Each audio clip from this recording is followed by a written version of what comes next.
Hi everyone, my name is Kate Tyson, and this is my advocacy speech. First, I would like to ask you a question. How would you feel if you were taken from your natural environment and put into a cell and feel like you were locked up for no reason? My proposal is it is unethical to keep animals in zoos and aquariums like SeaWorld. Holding animals locked up in zoos and aquariums is detrimental to their physical and psychological health. It is also unsafe for zookeepers and civilians' safety. It is also cruel to animal rights. A poll taken in 2020 by Petpedia states around 1 million vertebrate animals live in captivity worldwide. There are 10,000 zoos across the world, and they accumulate about 600 million visitors annually.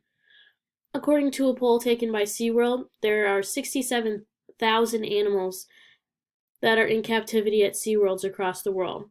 This includes 7,000 marine and terrestrial species and 60,000 fish. The first problem that captivity causes is it's detrimental to animal health. Zoos and aquariums do not provide healthy habitats because they are simply not natural. Animals live tremendously shorter lives when they are enclosed in zoos and aquariums. PETA states areas in the wild have an average life expectancy of 30 to 50 years, an estimated lifespan of 60 to 70 years for males and 80 to over 100 years for females. But orcas around the world at SeaWorld die at the average age of 14 years old. That is a tremendous difference. This could be because they are not fed foods they need to be physically healthy. Many are underweight and malnourished. At SeaWorld, they feed them jelly type flavoring, and they add this to their food, and it is also not very healthy for them.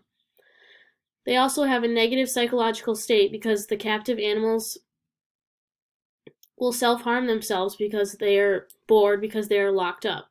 This negative psychological state of animals is so frequent that it has a scientific term of zoochosis. The animals that suffer from zoochosis engage in odd behaviors such as pacing, rocking, excessive vomiting, biting, grooming, and self-harm. Spencer from KQED states, in a study done on 40 chimpanzees in 6 different zoos, all of the chimps exhibited behaviors their counterparts in nature did not. Some of these behaviors included rocking back and forth, tearing out their hair, self-mutilation, and the drinking of their urine. This behavior is not seen in their wild counterparts, suggesting that being in the zoo is causing these chimps to develop mental illness due to stress and to self-harm themselves. The second topic is keeping animals in captivity is detrimental to the safety of zookeepers and civilians. The boredom and stress from being enclosed can cause animals to lash out at workers, other animals, or visitors. Orcas have attacked and killed humans from stress. Since the 1970s, there have been several fatal and non-fatal attacks on humans. In the picture down below, trainer Don Bradshaw was killed by this orca, Tilikum, in front of an audience. Tilikum died after his trainer died, and they said it was because of health issues. He threatened and killed his trainer because of the captivity he was in and the stress he was in. In the top picture, you can see a tiger attacking a zookeeper. They are not harmful animals, but the reason that they are harmful is because they are in so much stress and they are angry that they are being held in captivity. The third topic I would like to go into depth is it is cruel to the lifestyle of the animal and goes against animal rights. Animals are pulled away from their families and put into captivity. For example, orcas are highly social animals who live in groups ranging from 2 to 15. Orcas sometimes stay with their mothers for their whole lives. In captivity, orcas are forced to live with orcas from other family units who speak different languages. They are separated from their children, mothers, fathers, friends. It is painful for these animals because they do have feelings too. Animals also feel punished for being put into captivity. They have no privacy to eat, urinate, sleep, or play. And that is very inhumane and cruel. They always have cameras on them. People are constantly taking pictures of them. They never have privacy. The spaces they are placed in are extremely smaller than what they would have in the wild as well. You can see in this picture in the middle, a captive orca only gets to go about 35 feet below water.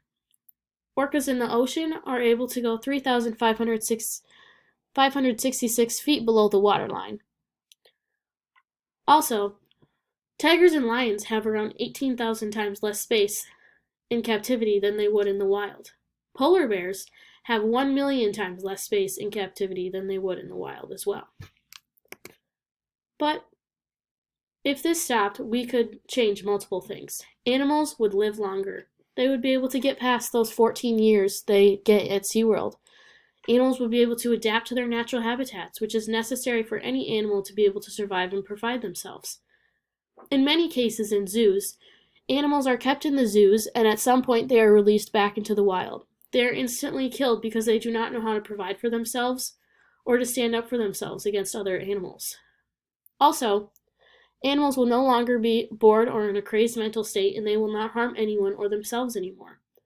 They will have better physical features as well because their diet will be normal and at their own pace. They will not be lacking muscle from the preservatives in the food the zoo or aquarium is feeding them. They will have more privacy and will be able to see their families and not be lonely and psychologically in a bad mental state anymore. But what can you do to help? You can visit animal sanctuaries instead of zoos and aquariums.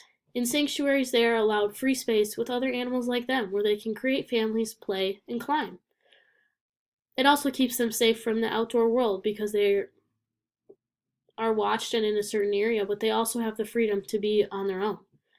You can boycott businesses that profit from cruelty to animals. You can help inform others of your knowledge. You can help fund organizations like PETA.